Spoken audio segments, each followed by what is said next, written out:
Hi, and welcome to the Gooner Ramble end of season special. Today we have Sami Mokbel with us, and also Tim Stillman, where we focus on the season just past. And of course, it happened again.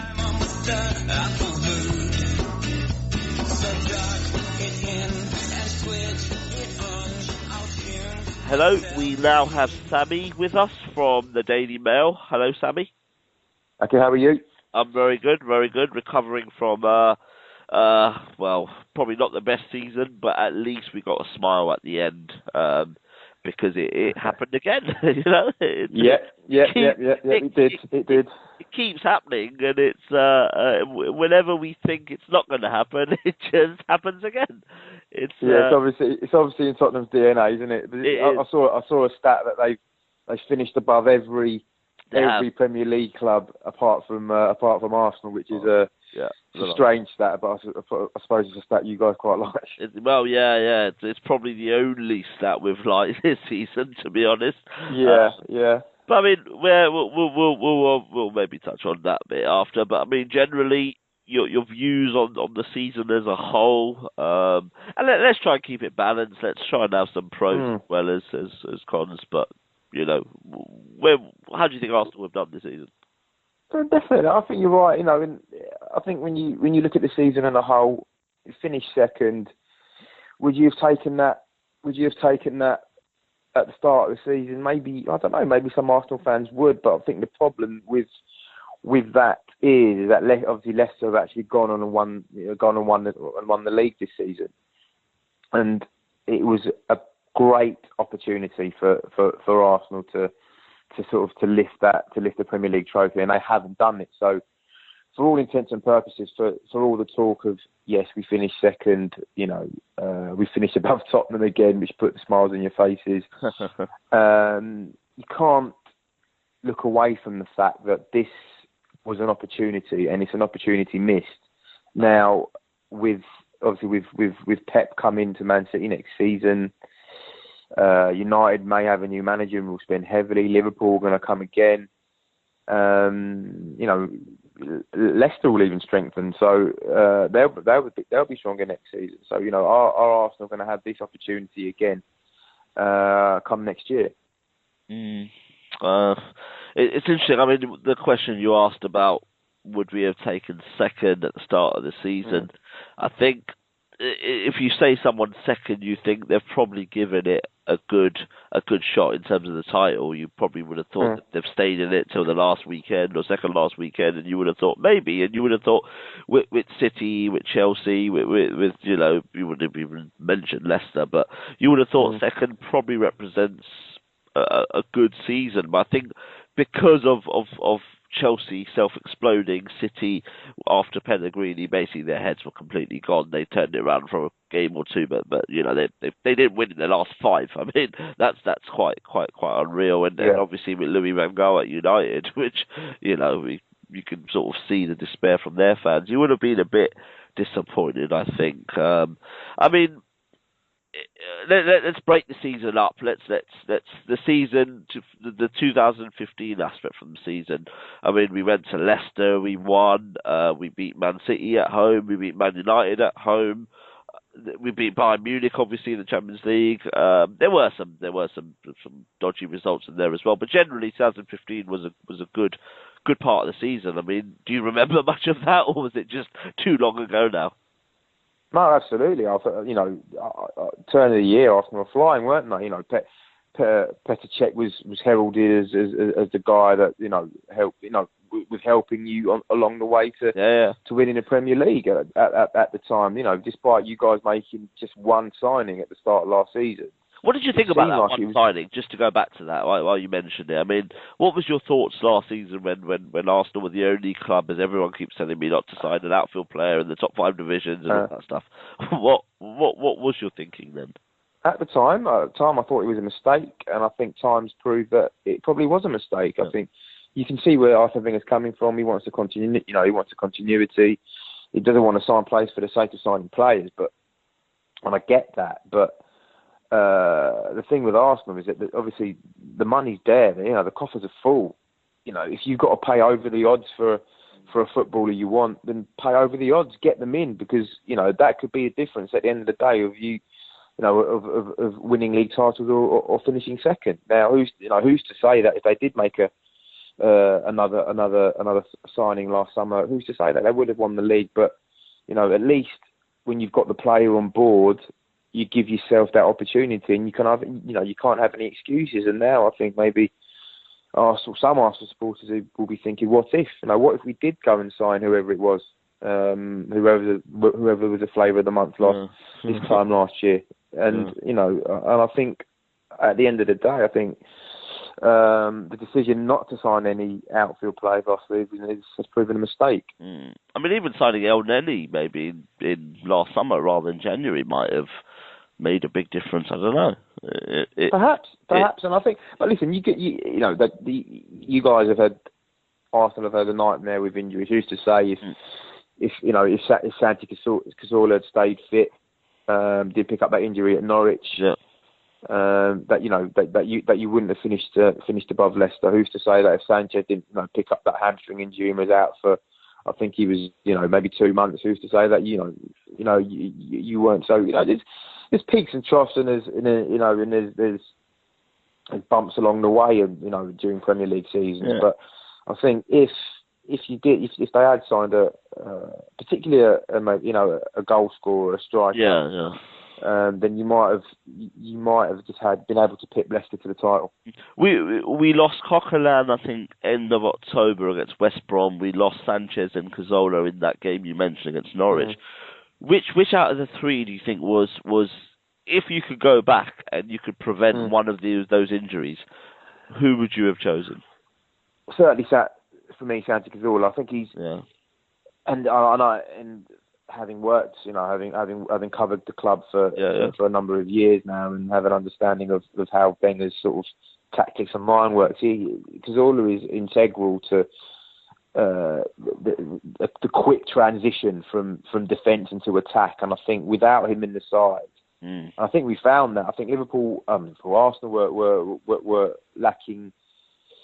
They were quite pedestrian at times, and I think they were lacking invention. Whereas with Santi, with Santi on the ball, we can see passes that certain other players can't see. And I think with him in the side, or him not in the side, Arsenal have really struggled to create, in my opinion. Yeah, I think that losing sort of Wilshere and Santi Cazorla for massive parts of the season, I think, was a real killer. So I think they can both pass, they can both sort of play in that position alongside a Coquelin or an El Neni, and they can just keep it ticking. I think losing both of them meant sort of, the experiment, well, not experiment, but putting Ramsey back in there perhaps didn't quite work, because Ramsey's game is getting at the end of things, is kind of getting on the end of Giroud flicks and late runs into the box rather than starting attacks from deep. I think that was a real loss to lose both of them. But yeah, and then 2016 we actually, I remember actually at the start of the season, start of the year, we beat Newcastle on the 2nd of Jan at the Emirates. Not sure if you remember the game. Laurent Koscielny scored in the 73rd minute. We won it 1-0, and you thought, wow, this is actually... We had lost to Southampton, obviously, Boxing Day, but then we had beaten Bournemouth, we had beaten Newcastle, and you thought, wow, actually... because we were top of the league as well. You thought these guys might actually be ready. And then we went to Liverpool.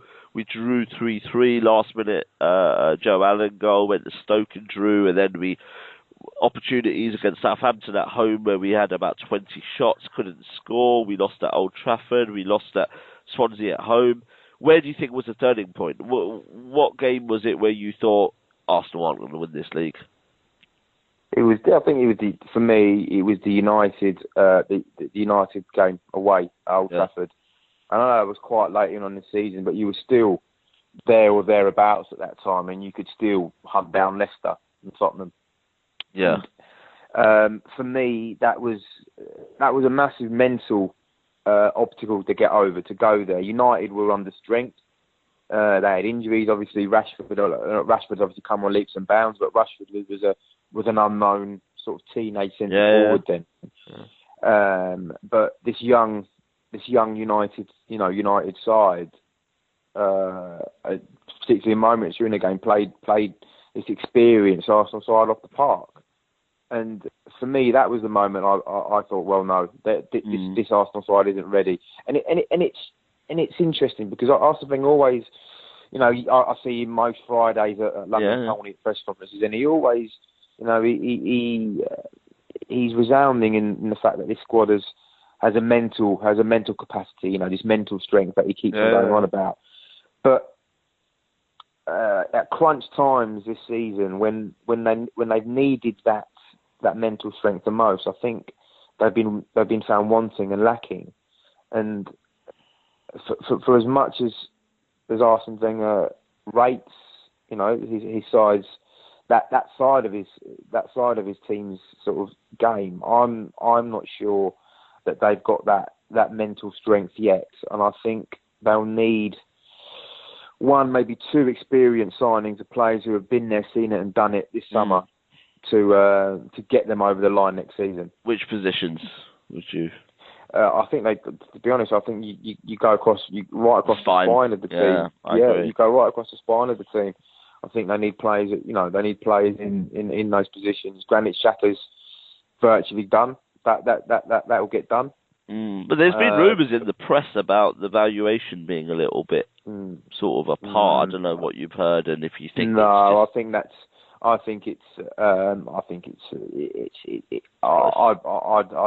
don't know when this is going out on air, but hopefully I'm confident before the start of the Euros, that deal will be done. And even then you need. I think Arsenal need another centre back. Ideally, a centre back to go in above Laurent Koscielny. So someone of that quality to partner Laurent Koscielny. Yeah, I think complement Laurent Koscielny is the key as well, isn't it? Someone who's not like Koscielny but is on his level but can complement him.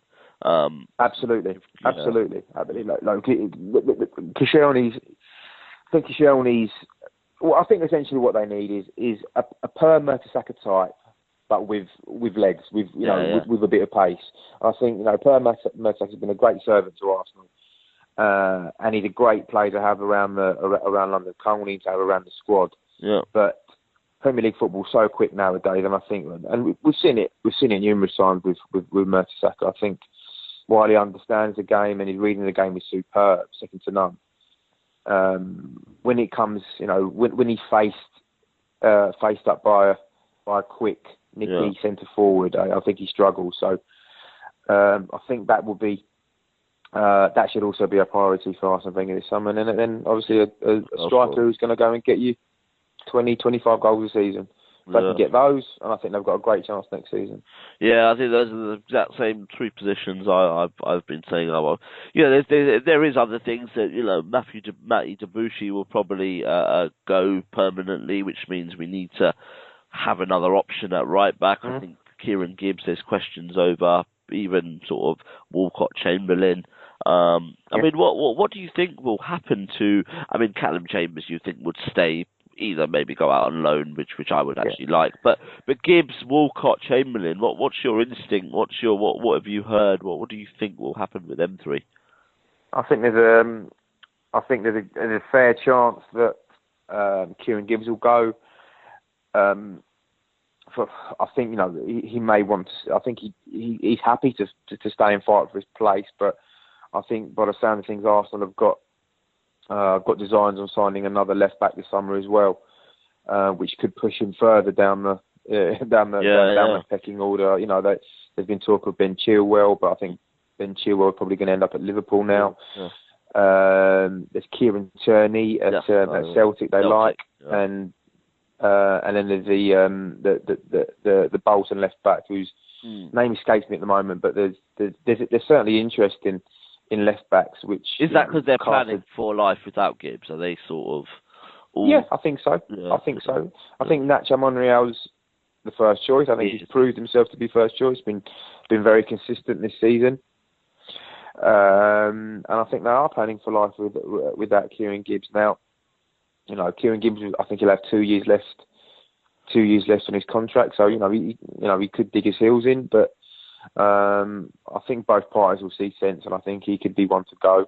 The interesting ones are Walcott and Alex Oxlade-Chamberlain. They're the two interesting ones, because on their day, they are both match winners, and you can never have too many match winners in your squad. But at the same time, have those two players developed the way that Arsene Wenger would have wanted in recent years? You'd probably say no, they haven't.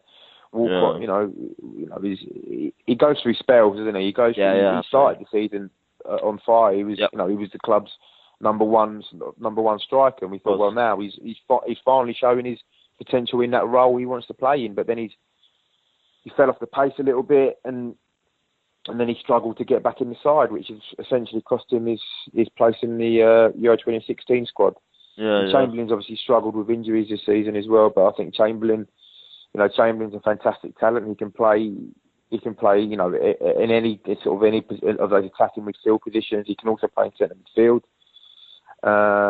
But again, has he developed under Arsene Wenger the way that the club would have liked? I'm not so sure that he has. So they've both got big summers ahead of them. I don't think they'll sell both. I think they'll probably part with one.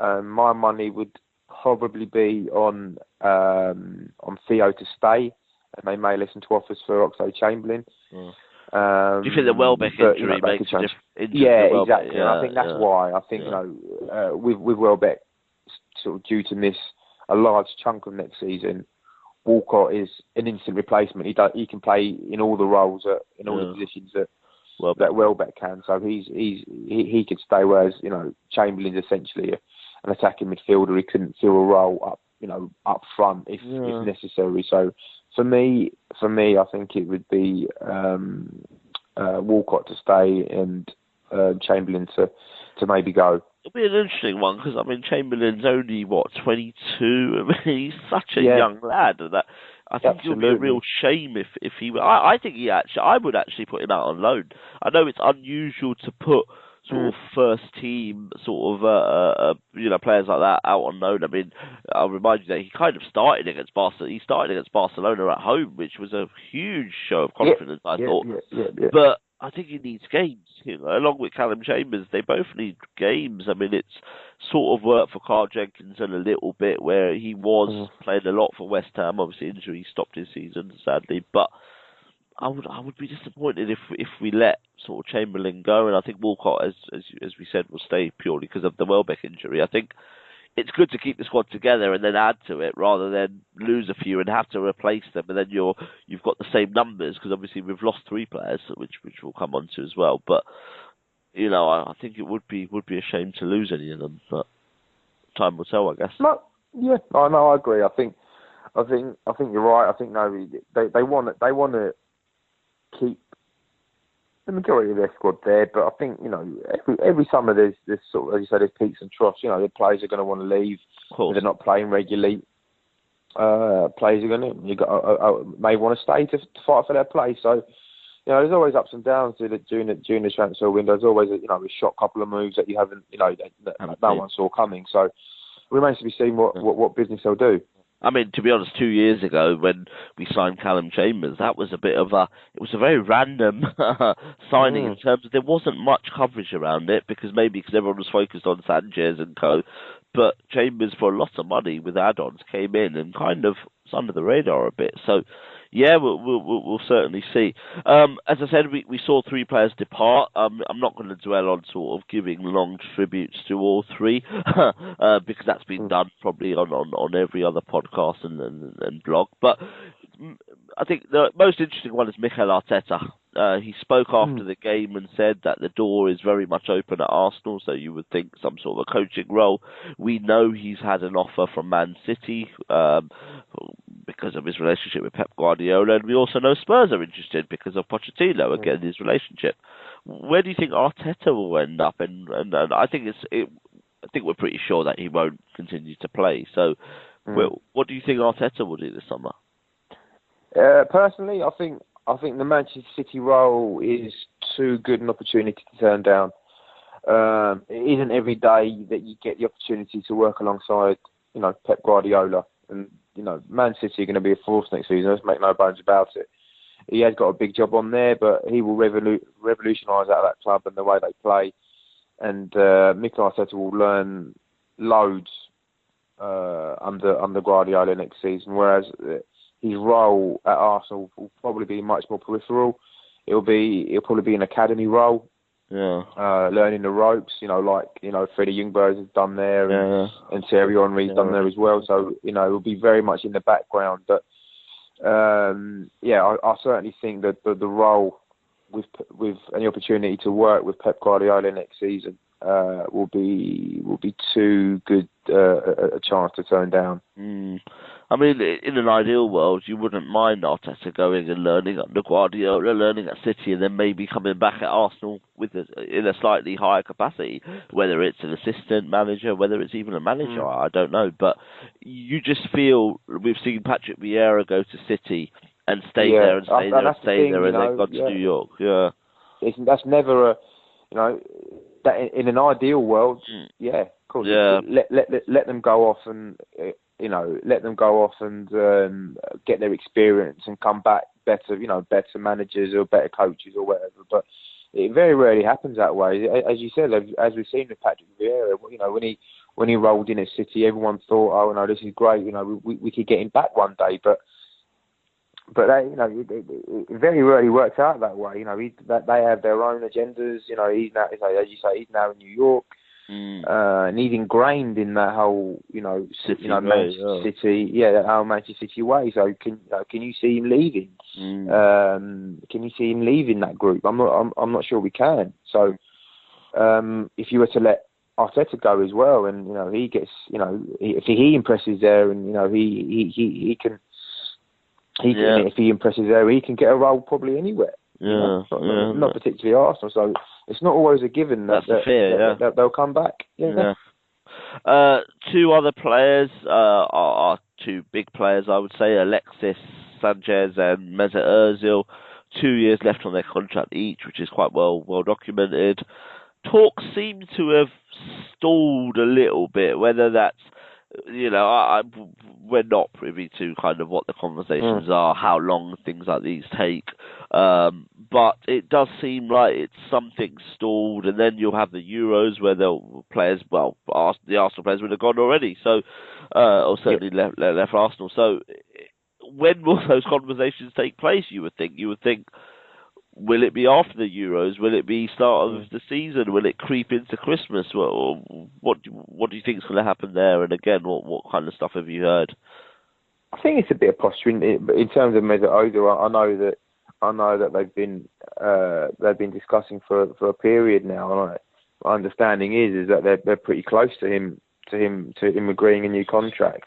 I don't think it's quite sort of clean cut and dried with regards to Alexis Sanchez. I think there's a lot of work to be done in terms of signing him to a new deal, which obviously is imperative because he's been a fantastic player since his arrival from Barcelona. It's vitally important that they keep him. But that if Arsenal can tie those two players down to long-term deals this summer, they'll be the two significant pieces of business that they'll do, because they have massive roles to play in Arsenal's future.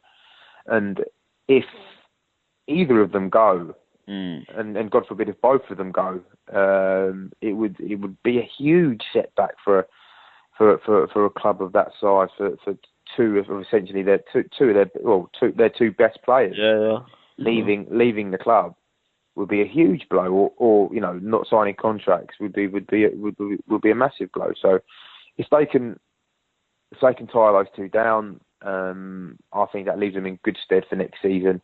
So there's no uncertainty going into the start of the new campaign over their two best players. They'll be committed. They know they're there for it'll be at least another 5 years. If they can do that, and I think all that and everything else can sort of fit in around those two, because those two are vitally important. Yeah. Fair enough. Just lastly, we are about to go into the Euros. Obviously, Jack Wilshere is in the England squad. When he came on against City and played about 70 odd minutes, he looked like he hadn't been away. His passing, his way he drove forward with the ball. I thought he was absolutely fantastic, and I think obviously against Villa he played out on the right, and maybe he was less so effective, but he was still, you can still see the ability. How big of a role do you think Wilshire's got for England? Do you think he'll start in most of the games? How do you think he'll do? I think he's got a huge role to play. Roy Hodgson. I had the pleasure of having lunch with Roy Hodgson not too long ago, and it was plain to see, pretty crystal clear how highly he rates Jack Wilshere. Yeah. He sees him as vital to his plans in that deep lying midfield role where he can start attacks, and pick passes that no one else can. Yeah. Now, whether he's suited to that role is up for conjecture. Certainly, if he's suited to that role against one of the dominant nations, i.e. a Spain or a Germany or a France, whether he's suited to that role there, I'm not so sure. I think maybe in those games, Roy might play an actual bona fide defensive midfielder, i.e. like an Eric Dyer. Yeah, just to protect the back four.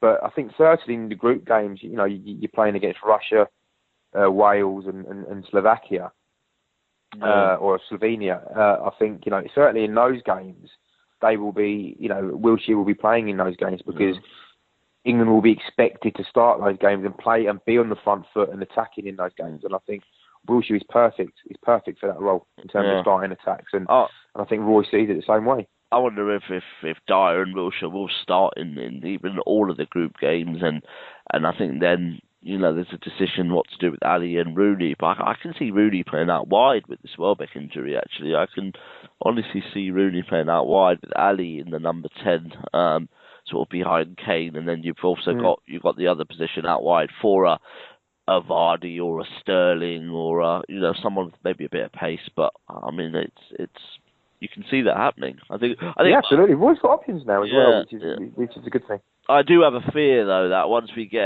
we get out of the group, and that suddenly we're going to get some sort of an injury or a suspension to a centre back, which might have to push Dyer back with only 3 centre backs in. I don't know. There's something there that you just feel a little bit worried that if something happens, Dyer's probably the backup, which could then just, I don't know. It could have an effect on Wilshere. I think you're right. I think certainly, he's a versatile footballer, and it's good to have a utility man in the squad because he can fill in gaps when necessary. But I think you're right. When you're in tournament football and you've got a guy who's been playing centre midfield all season, playing a centre back, it wouldn't instill much confidence. I think especially top quality. Yeah, absolutely, exactly. Yeah. Just lastly, how do you think the other Arsenal players will kind of do in the Euro? So you've got Giroud and Koscielny at France. You've got Özil obviously with Germany. You've got Ramsey with Wales. You've got Cech and Rosicky. I think we can still count Rosicky as an Arsenal player until the 30th of June or whatever it is when the contract expires. So you've got a few. How do you think they'll do? I think for Giroud, obviously for the French players, it's going to be a massive tournament for them, a home tournament. They're going to want to do well. Giroud obviously finished the season on a high with that hat trick. And not having Benzema helps, doesn't it? He's got more of a chance. Absolutely. He has got more chance of playing. So I think Giroud could have a promising tournament. Germany are going to be in my opinion, going to be the favourites for the tournament, and Mesut Ozil is going to have a key role to play. So we can expect him to be one of the stars of the tournament. He always is. He's particularly on that stage, international stage. He seems to come alive. Koscielny too, with Sacco out. Koscielny's absolutely. Koscielny at France. Yeah, absolutely. So someone like Ramsey. I think the Arsenal players.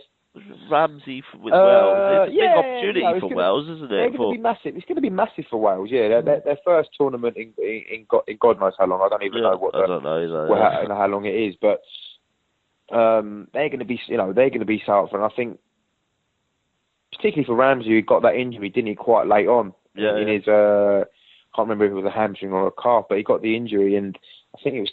There was a little bit of doubt that. He may not be fit for the tournament, but now he is. Yeah.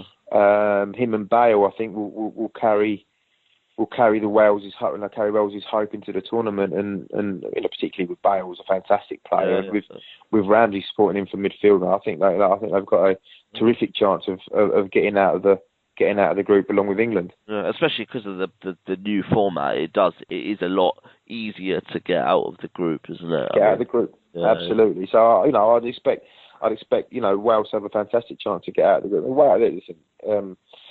Gareth Bale's a fantastic player and can win football matches on his own. And if you look through that Wales team, they've got some good players in there. So they'll fancy their chance of getting out of the group. I've got a sneaky suspicion for Belgium as outsiders. I don't know. I put a tenner on Belgium. This was after the last World Cup. I thought of it as I looked at Hazard improving. I thought Lukaku, and I thought Benteke at the time. Obviously, he might have gone backwards a little bit, but and then Fellaini was probably a slightly better player 2 years ago.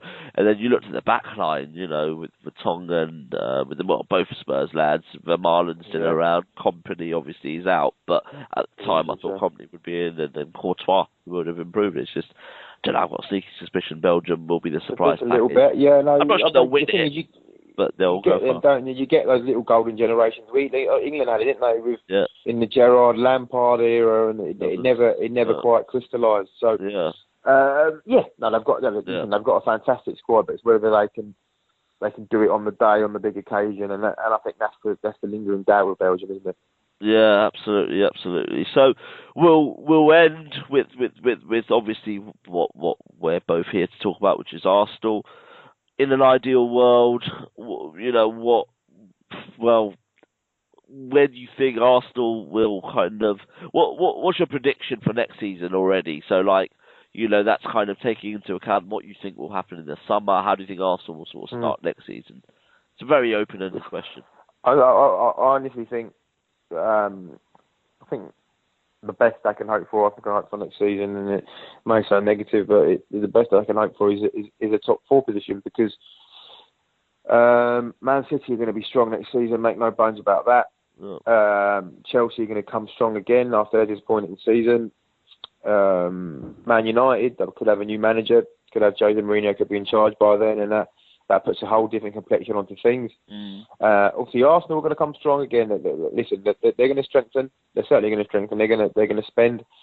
But whether that's going to be enough to compete with a rejuvenated City, a rejuvenated United, and a rejuvenated Chelsea remains to be seen. So top 4 next season, I think will be the best that they can muster.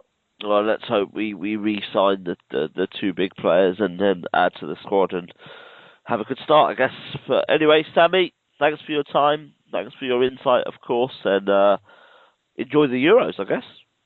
Thanks, Akhil. Top man. Speak to you next season, mate. Have a good summer. Okay, mate. Cheers, buddy.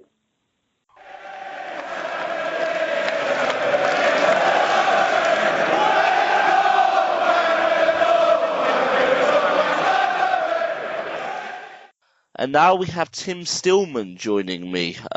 Tim is obviously a regular at home and away games. We often go away together, which doesn't sound right, but you know what I mean. Hello, Tim. Hello there. How you doing? Yeah, all good.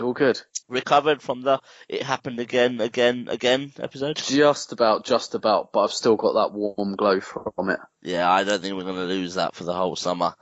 I'm going to start with that, actually, because a lot of people I saw on social media were kind of people outside of the Arsenal circle were having a go a little bit, to Arsenal fans about the finishing above Tottenham and celebrating it and enjoying it, and even a few fans, I think, got a little bit on their high horse, and I'm not sure what it's like for you, but for me, I'm still very disappointed at the season. It's still a little bit of a failure. But if you can't celebrate finishing above your rivals, you might as well pack up. I mean, am I wrong or am I right? No, not at all. All those people are just miserable killjoys. Like at the end of the day, like supporting a football club, you do kind of do it for fun. It's something you choose to do with your leisure time. So really, you should take the fun wherever you can. And, you know, it is possible to like or enjoy one little thing that happened. Just because it happened on the last day doesn't mean we're celebrating the entire season. And I think it's pretty obvious. I mean, if people think that Arsenal fans are celebrating this season, they haven't got the temperature of Arsenal fans right at the moment. Literally in the home game before that last home game of the season, there were protests inside the stadium. So I think, like, if you're saying that Arsenal fans are all happy now, then you're bonkers anyway. It's just people being a little bit snidey on social media, a little bit too cool for school. You know, it was at the end of the day, it was just really funny, and we all had a good laugh at it. It's probably made us feel a little bit better about the season, but I don't think any of us, I've certainly not seen anyone say, well, that's our objective achieved, or, oh, this has been a good season now. It's just one thing that happened, and it happened on the last day, but, you know, it was funny, and we took some amusement from it. So, that, you know, those people kind of criticising that, basically, in my opinion, they're just doing football completely wrong, and they should just bugger off and do it somewhere else. I mean, I can't agree more. Do you think this was better than Lasagna Gate? I don't think it quite was. Not quite. It was very, very close. I think Lasagna Gate was slightly better just because of the context of Highbury, and actually there was really something riding on the difference between fourth and fifth. The difference between second and third, you know, in real terms, isn't. It means the same thing basically. It was just pure comedy, and you know, I don't think any of us really expected it, but it's not quite, but it was certainly up there. I mean, so we've enjoyed that final day and the atmosphere in the ground, and it was all absolutely unreal. I mean, you could actually hear the groans when Tottenham got their one back, and I think when Mitrovic was sent off, you could actually hear a bit of a groan. It was unreal. It was like two games kind of were being played in the same place, if you know what I mean. It was like, I describe it to someone as kind of when you go to watch the snooker at the Crucible. In the early stages, you have two tables there, and often if you're sitting on the edge of one, you can just about see the other, and often you get a groan. It was like that. It was really an unreal. I mean, I can't remember anything this blatant and this kind of surreal. I mean, I'm not sure if you can. No, or almost like at Wimbledon, you know, when you can sometimes hear the other courts.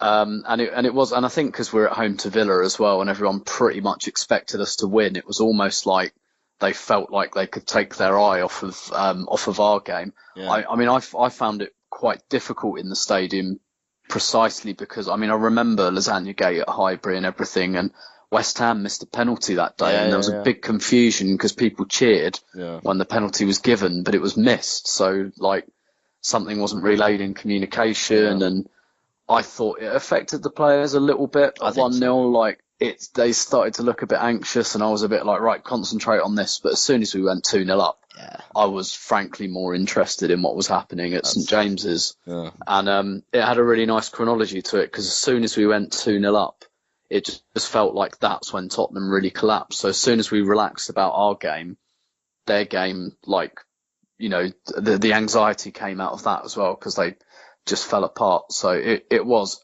absolutely surreal, and I think the fact that we weren't really expecting it just made it even funnier. Yeah, no, absolutely. I think that was the key. We weren't expecting it.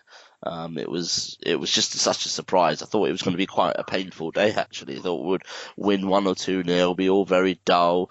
Tottenham would win or draw, and it would kind of, the lap of appreciation would turn into a bit of a farce with half of the ground leaving. But in the end, it turned out to be quite a nice afternoon, and then it was quite warm as well, which often helps. And you know, in terms of like the divides inside the stadium that we've really, really seen the last few games, and that all went away, because nothing divides people like a common enemy, and it was just like, whether you're Wenger in, out, shake it all about, everybody could unite over this, and it was lovely. Something else people can unite about is when you try and sign or you sign good footballers, and Xhaka seems to be very close. I'm not sure when this podcast will go out, so he might have actually already signed by the time this podcast goes out. But at the time of recording, he's certainly close. All the signs are that he's coming. What do Arsenal need to do this summer? And I think of it as you describe it well about the divide, and that divide I saw in the last week or so. It's kind of, there's an acceptance now from people, even who may want the managers to move on, that he's staying. And a lot of them are kind of now have turned their attentions to what Arsenal are going to do this summer rather than the Arsenal Wenger debate, which I think is probably the right way to go. Yeah. What do the club need to do to appease people like us who are perhaps a little bit more balanced and open to people who perhaps want him to move on? But what do Arsenal need to do this summer in order to challenge for the title? I mean, I think Wenger spoke about making 3 signings, and when he said that, I think he meant like 3 additional signings, you know, so anyone that goes will hopefully be replaced by hook or by crook. But I think Xhaka, I don't know that much about him, but from what I've read about him, just sounds exactly like the player we need in that kind of deep-lying midfield role, someone who can break up play and pass the football, because we really, really missed that because we lost Cazorla, Arteta and Wilshere weren't fit, and we really missed that in our midfield. And that to me is a big, big tick, and something that we really needed to address.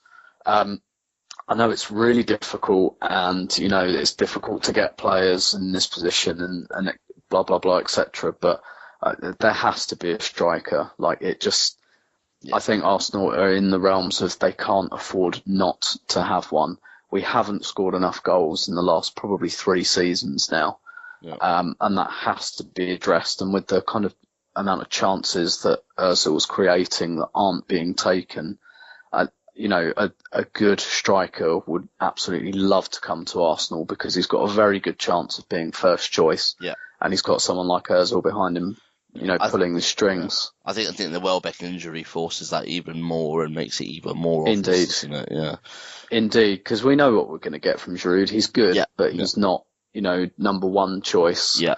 And we've had him 4 years. Welbeck, maybe he came back from injury and he looked a bit hungrier in front of goal, and you might have not got away with, but there might have been slightly more justification for saying, well, maybe he'll develop into that goal scorer because he's such a good forward. But now that's gone. I mean, it just has to happen. I think it looks like he's looking for a centre half. I'm actually fairly happy with our centre halves. I think the team needs to defend better, and so I tend to reserve judgment on Arsenal centre halves. I'd love a playmaker for that front 3. Iwobi came in and did brilliantly at the end of the season because it was just the sort of player we needed. I'd love someone slightly more experienced and of more pedigree, and you know, to allow Iwobi to develop at his own pace, and to have like someone else so we can vary things up a bit. So it's not just Ozil playing the killer passes all the time. So we've got someone on one of those flanks who can take people on, who can play nice reverse passes. Does Mario Götze fit that bill in terms of taking people on? Maybe not as much. I would love that. Yeah, I would love that. I would love Götze. I'd love James Rodriguez if we're talking like really top shelf. Those are 2 players I'd certainly be looking at, but someone of that ilk, definitely. Yeah, and I'm always a lot more comfortable with players that perhaps come from one of those big clubs, because I think it was obviously we were in a different ball game altogether, but players like Nasri, players like that who had come to Arsenal hadn't really gone on to that Real Madrid. I know we went to City, but you know, that sort of stage, whereas Ozil, Alexis, James Rodriguez, James, whatever you want to call him, and Mario Götze, they've done that, and you think they probably are at a stage where they just want to play and just want to win and be loved a bit. And they probably realise that then a club like Arsenal is like their level. Yeah.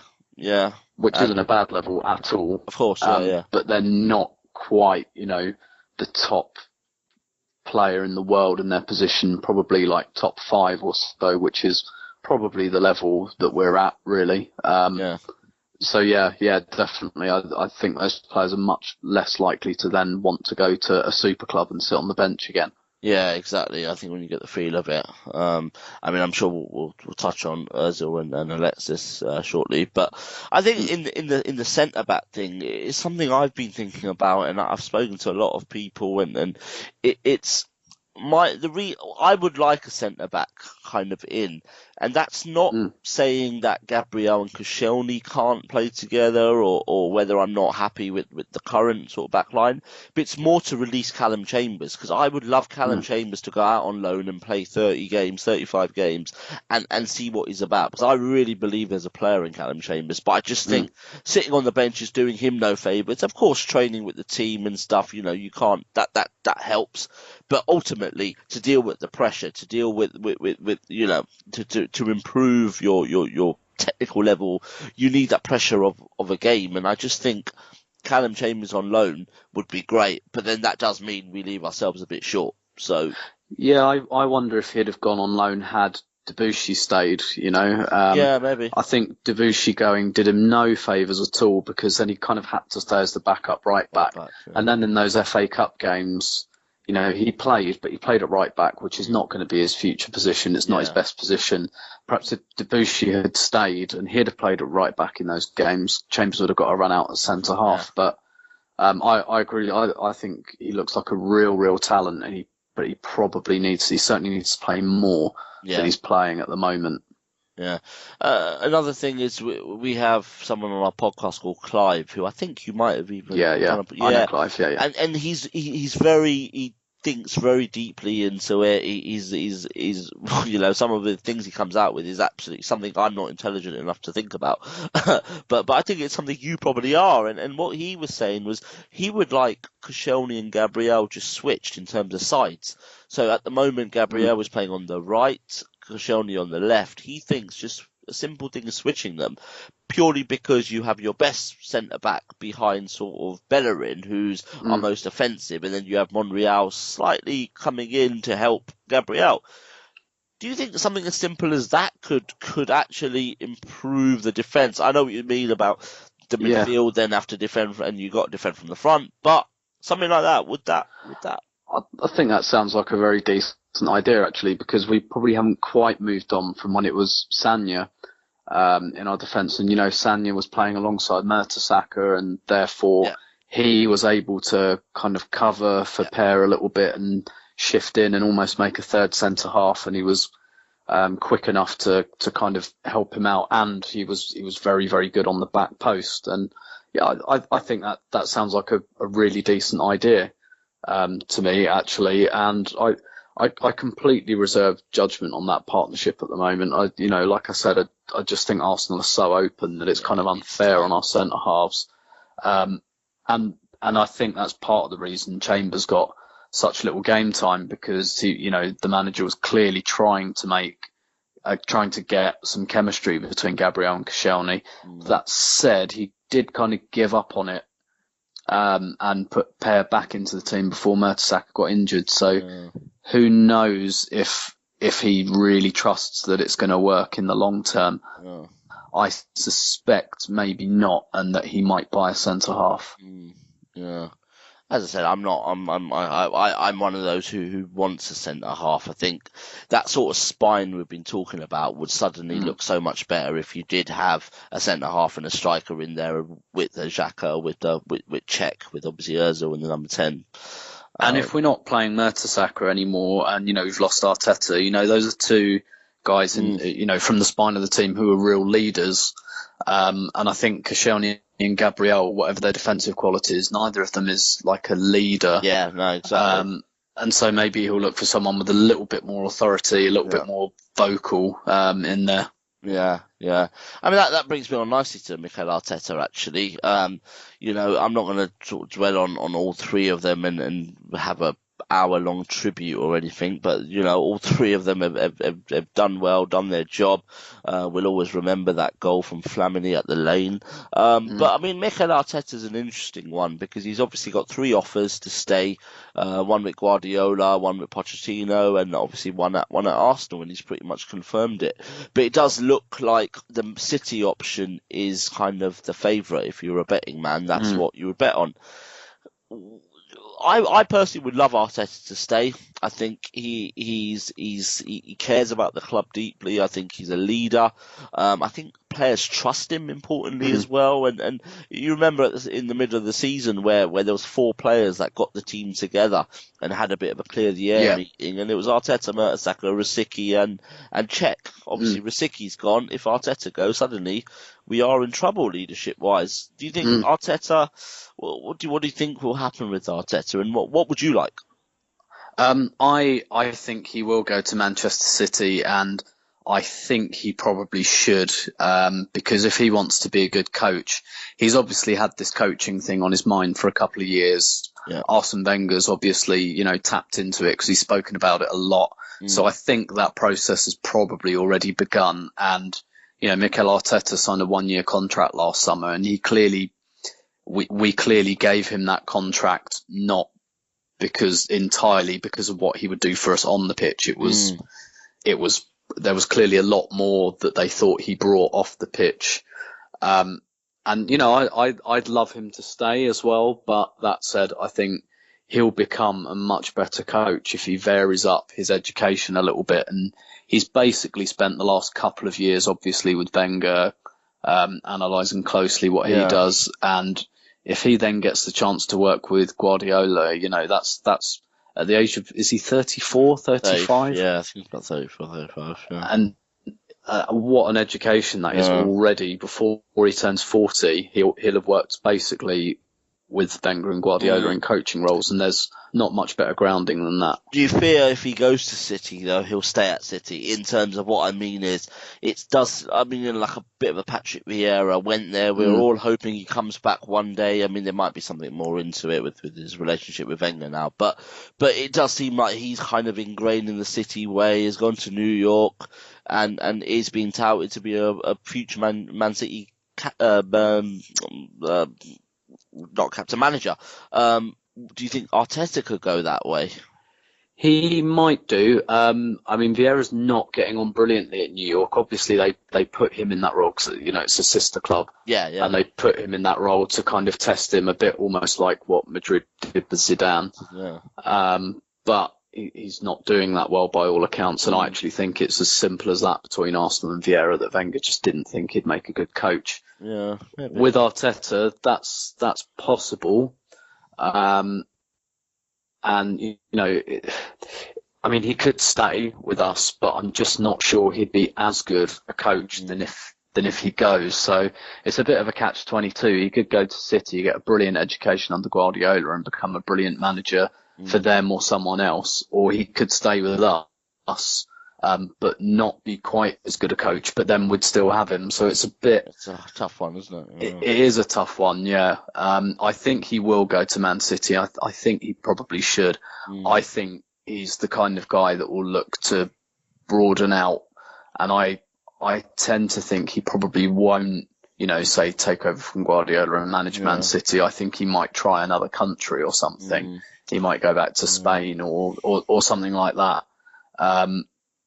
It's difficult, but I think he probably should go there. Yeah, well, it'd be nice to see him come back one day, or stay. Obviously now, or come back another time, because I think he does. I think his last day. I think there's a lot of people that kind of sort of forgot about Arteta in a way that really forgot how much he cares about the club, and I think he kind of showed that.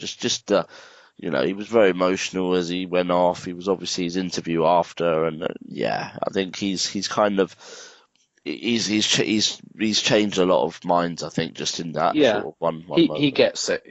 He gets Arsenal, and I think that's very obvious. And hopefully in 10 years' time he'll be a great manager, and he won't forget that. And if we offer him a job, he'll snap our hands off for it. So it might put us in a position of strength further down the line. I think it was very refreshing hearing him as well, to say he's just, you can't be 8 out of 10 and play for Arsenal anymore. You got to be 10. And I love that. It sounded like, if Tony Adams had said that, you wouldn't have really thought twice. But okay, just finally, your highs and lows of the season, and that can be matches, it can be signings. Not that there was many, but there was 2. And to be fair, the Cech and El Neni signing, both were good signings. But I mean, what was your high points where you thought, wow, actually, yeah, you know what, we could do something this season? And then when was the bit when you thought, nah, it's gone? Whether it was an injury to Santi Cazorla or whether it was the loss at Old Trafford, whatever. It's hit me. I'd say the high point, I think I enjoyed Flamini's volley at White Hart Lane the most, but the absolute high point of the season, it's not in hindsight, but was Danny Welbeck's goal against Leicester. I really, really thought we were going to win the league when that went in. I just thought this feels like something that happens to the team that wins the league, and it will crush Leicester and we'll go on. And it actually had completely the opposite effect, which is amazing. But at that point, I think that is the most I've ever celebrated a goal at the Emirates. I really think that's the maddest I've ever gone. Yeah. So that would be the isolated kind of high point. Olympiacos as well. I was in Athens for that, and that was pretty good. We dealt with that brilliantly. Yeah. Low points, I think, unfortunately, there were quite a few. That Swansea game, I knew it was over. I knew the league was over, but I think the real low point for me was Watford in the Cup, because I thought we can still win the FA Cup, the season's not dead, and I thought we would as well. I really thought, quarter final at home to Watford. I mean, I think if we'd have won that, we'd be going to Wembley tomorrow, and we'd be playing Man United, and I think we'd beat them. And Watford were playing so poorly, and it just, I always have. This can sound really patronising to Watford and whoever else, but I always really have a problem with going out of competitions to teams who have no chance of winning them. So I can take going out the Champions League to Barca, Bayern, whoever. The one that hit me the most was PSV. Because I just thought to myself, this is a waste of a quarter-final place, and they got trounced by Liverpool, and I just thought last game, wasn't it? Yeah, and I have a real problem with Monaco. Exactly. Exactly. Exactly. I have a real problem with going out of these competitions to teams who haven't got any chance of winning them. And, it kind of felt like that against Watford. And, I really think if we'd have, even if Danny Welbeck had scored that kind of last minute open goal, we'd have gone to a replay. I'm sure we'd have won. I'm sure we'd be going to Wembley tomorrow. I'm sure we'd have another trophy. And, a league season is a lot longer, and frankly, there were quite a few points where it went a little bit wrong. Whereas in the cup was going okay, and we had this really presentable chance. And, for the third year in a row, I think the competition really opened up for us, and we blew that in 45 minutes. Yeah, we sure did. And finally, just a bit of a plug as well on sort of the Arsenal ladies, how they've done this season, just in a minute or two. And obviously, it ended with the FA Cup last week, which was obviously great, and a really good turnout at Wembley as well, by the way. I mean, you've been to all the home games and many of the aways, have you? A couple of the aways, And how's it been following the ladies? I won't compare it, obviously, but the enjoyment, you obviously get a lot of enjoyment from it. Just in a few minutes, sum up kind of their season. In terms of how their season's going so far, so they're 5 games into the league season. The league season's been really, really disappointing. They're pretty much already out of the title race, which is really disappointing because they made 3 or 4 massive signings in the window. And in terms of the ability of the squad, they've probably just about got the best squad in the league again now. And Man City and Chelsea are very, very close to that. But it's that old cohesion thing. So they've probably signed a few too many players, and they haven't really gelled yet. So the FA Cup actually came out of nowhere. Chelsea hadn't lost since October. Arsenal were not favourites for that. So really that should be a bit of a springboard, and they play again on Saturday away at Donny Bells, and they should be winning that game, but really the league is probably already gone. In terms of following them, I do get an awful lot of pleasure out of it. It's a bit like following a non-league team. It's got very non-league values. It's very easy to get, to get close to the players and to get an idea of their personalities, and even just to chat with them and things. And I'm, lucky enough kind of as a journalist really to have got to know several of them, and the manager and everyone behind the scenes. So it's just much easier. It's much more accessible. It's lovely and cheap. Like, my season ticket's £35. Yeah. And it's a bit like having like a second local non-league club. It's got that kind of close-knit value to it. And, and the standard of football is just, in the last 5 years, it's skyrocketed. It's absolutely skyrocketed. I think a lot of people, it hit them in the cup final, because, I mean, even if people didn't go, a lot of people probably watched it on TV and were quite surprised by the standard. Yeah. I think a lot of people. It's hugely come up. It's pretty much in its, like, the top division is pretty much in its second year of, it's pretty much just professional. Yeah. Now they all train like 5-6 days a week. Arsenal have also put quite a lot of money into giving the ladies their own part of the training ground. So they've got their own pitches, they've got their own changing rooms. They don't have to wait. They used to train in the evening. They don't have to do that anymore. They've got their own little campus there now, basically. So it's really, really coming up, and it's played throughout the summer as well. So that's another really nice thing when there's no Premier League and the rest of it. That they're still playing. Yeah, got your football fix. Exactly. Yeah. All right, Tim. Thank you very much, and enjoy watching the ladies, of course, and hopefully the men's team can get those players in and hopefully start the season well next year. Absolutely. Yeah, and quick prediction for the Euros. Who do you think's going to win? I think France. France. A lot of people have gone France, actually. Yeah. Cool. I've got a sneaky suspicion. I don't think they'll win it, but I think Belgium will be a surprise package. I just think... I could see that. I've just got something. I've got 10 quid on them from after the World Cup. I mean, admittedly, I thought players like Benteke and Fellaini would be a lot better, but defensively, and Eden Hazard seems to have come to the party at the right time, Lukaku, so it'll be interesting. Anyway, Tim, thanks for that, and cheers. Speak to you next season. You certainly will.